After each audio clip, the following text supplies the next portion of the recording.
Where's the birdie? Oh, there he is. Cute. A mockingbird. He's singing. Oh, he stopped singing now that I'm filming him. Hey there, birdie. Aren't you gonna sing for me? Huh? You're not gonna sing for me? He finds me too interesting. You can hear all the birds in the background.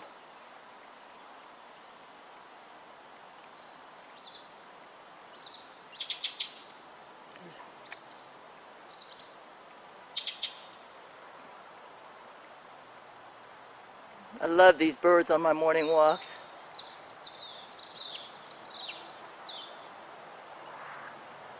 Oh, he's gone. Look at that bad smog. And I've got like diarrhea, so it's really bad.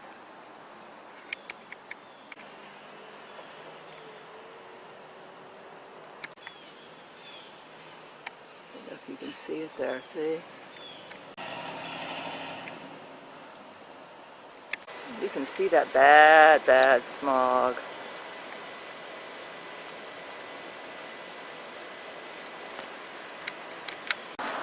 Wow, you can see the moon this morning. That's unusual. Oh, there it is.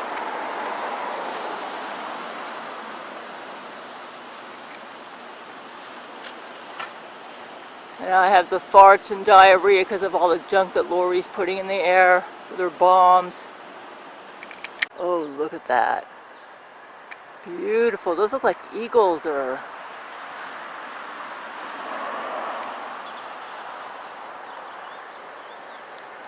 Let's see if I can get closer to them.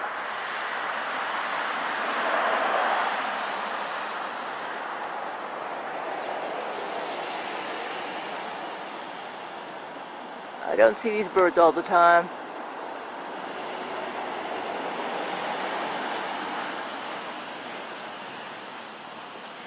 Oh my goodness, that one just pooped.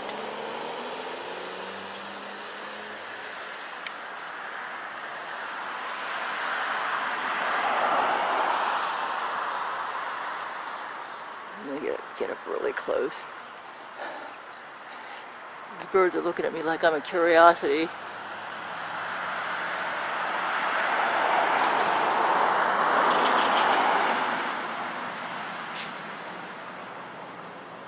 There's another bird.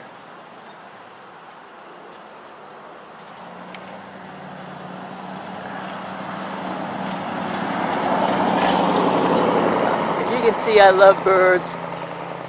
Those are beautiful birds. There's some sort of hawk or eagle. Oh, okay. The air pollution is terrible.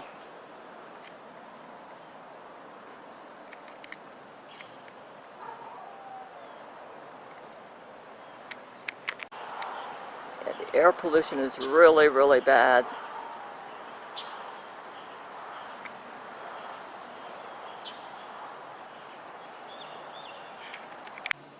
Where's that bird? The camera doesn't want to take pictures.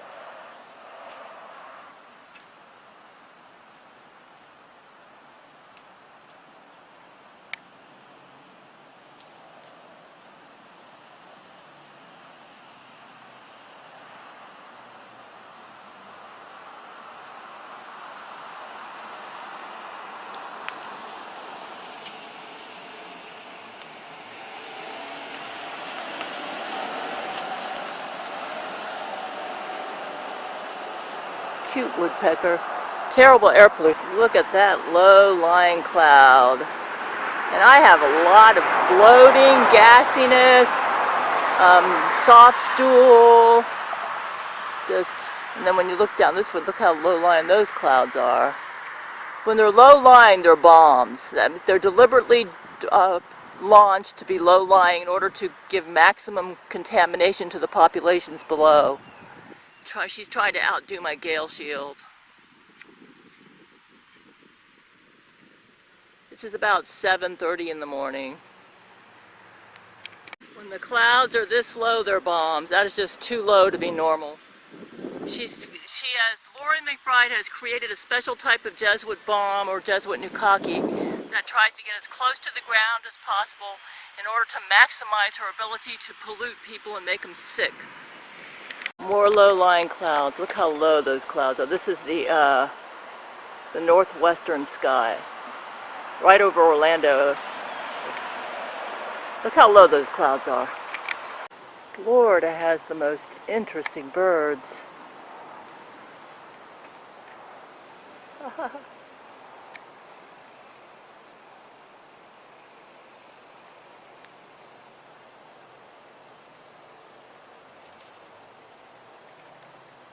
He's looking at me. No, he's not.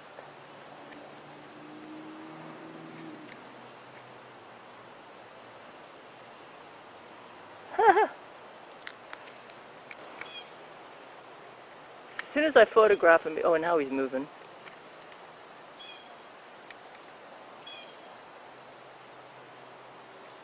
That's a big one. They're usually not this big.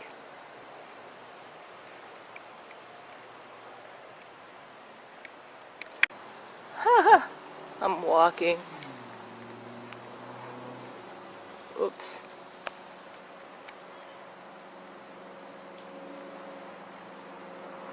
Oh, he found some food.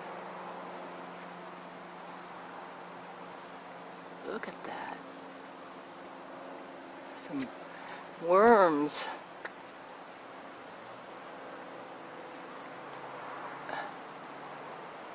He's got some worms in his mouth.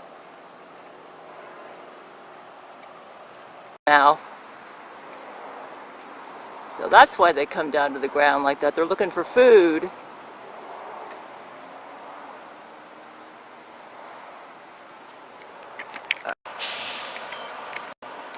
Oh.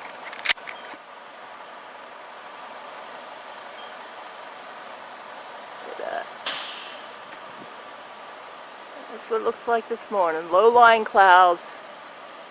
This is the eastern sky over the Atlantic. Just finished giving myself my haircut. I'm always trimming my hair like every once a week or every couple days, catching stray ends that come out.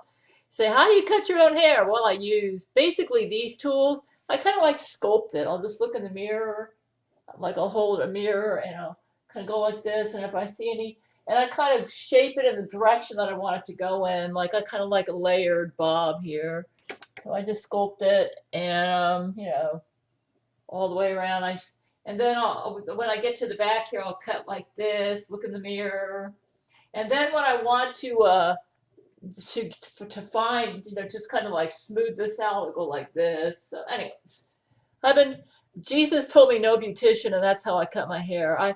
This is my favorite style because I shampoo every day, so I don't have time for rollers or even, I don't want to blow dry every day because I shampoo every day to do the Gail commandments, because I know when I go outside, I'm getting all the pollution and all the stuff that they're putting in the balms, and it's getting in my hair. And then when I go to bed at night, I used to have a big problem with congestion when I slept because of all the pollen, the chemicals, and all the junk she put in her bombs getting all over my hair.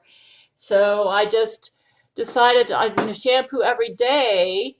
But in order to keep my hair from getting too damaged, because I shampoo every day, I do not blow dry, I don't curl, I don't apply heat to it, I just let it fall natural. And the trick to keeping my hair looking good is I have to cut it a lot to make sure it stays in shape. So I do my own haircut. Jesus won't let me go to beautician. I was thinking about remember back in July that I said that all those I had like 13,500 Twitter followers, and Loree McBride murdered almost 11,000 to 12,000 of them.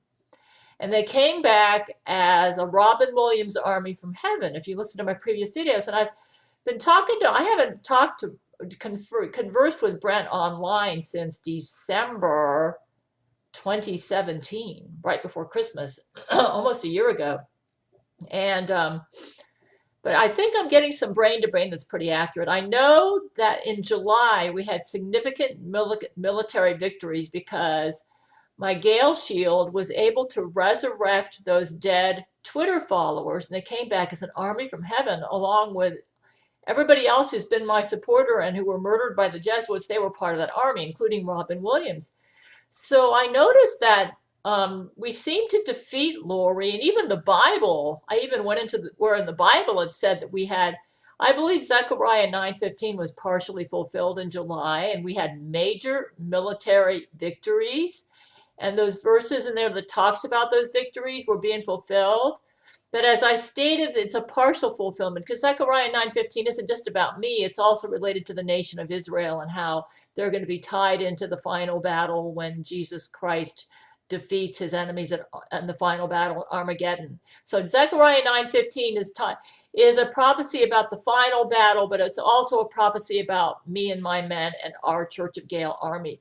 So we did defeat Loree McBride's military in July, but we did not defeat Loree McBride or George Soros. And what we had to do then, what happened was when Loree realized that we could defeat her militarily because we had this army from heaven, and from what I understand, as part of being fair to Satan, because I was able to resurrect the dead on my side, Jesus allowed Satan to resurrect his UFOs. Now, I'm not sure if this is accurate, but it could be. And so I'm telling you what I've been hearing brain to brain, and I may make a corrected video later. So you might say, well, it sure doesn't appear like she's been defeated. Look what's happening to Judge Kavanaugh. She's obviously still in business. And yes, she found out she couldn't defeat us militarily, but she could defeat us legally. So what she started doing, this is what I'm hearing brain to brain, she started holding her own people. She started holding some Democrats hostage, and she said, you come and get me with your army from heaven, and we're going to kill them when you we're going to kill them when you try to come and kill us, execute us. So she started killing her own people and saying that she said, these are innocent Democrats and you're executing them. And so she took us to court, and she accused us of war crimes for taking out innocent Democrats who were not part of the Loree McBride Jesuits.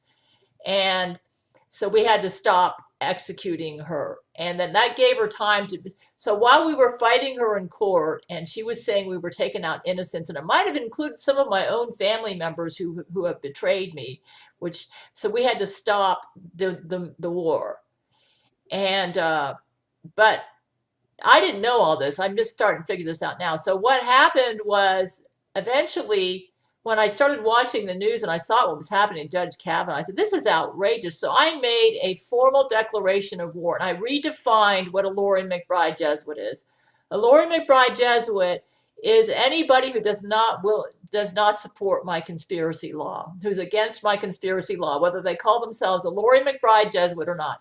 Now, going by that criteria, that would mean that just about 90% of the leaders of the Democratic Party are now Loree McBride Jesuits. She's pretty much taken over that party and corrupted it. So her hostage taking is not going to work anymore. But because of her hostage taking, we have set up Church of Gail cities, and only those who are members of Church of Gail can join these cities. So now I have declared war on her, but we only attack her when we've got a Church of Gail city set up, which means she can't take them hostage because they're safe inside a Church of Gail city.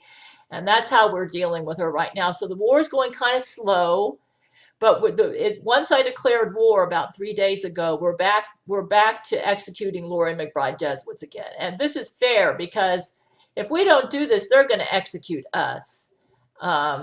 Basically, there's a coup underway. Loree's in control of the Democratic Party. She's trying to start a civil war inside the United States to overthrow me and my conspiracy law. So we had to start taking her out. And that's what we're doing. But to make it harder for her to take people hostage, we're setting up Church of Gail cities. So before we attack an area, we set up Church of Gail cities so that everybody who's on our side is inside a Church of Gail city, and the Loree McBride Jesuits can't get inside those cities, and that enables us to now go in and take her out. So once we get, if you want to join a Church of Gail city, contact my man at gailsmen at yahoo.com, and then once we get it set up, we go in and take out any Loree McBride Jesuits in that area. And once we get this done worldwide, we will probably defeat her.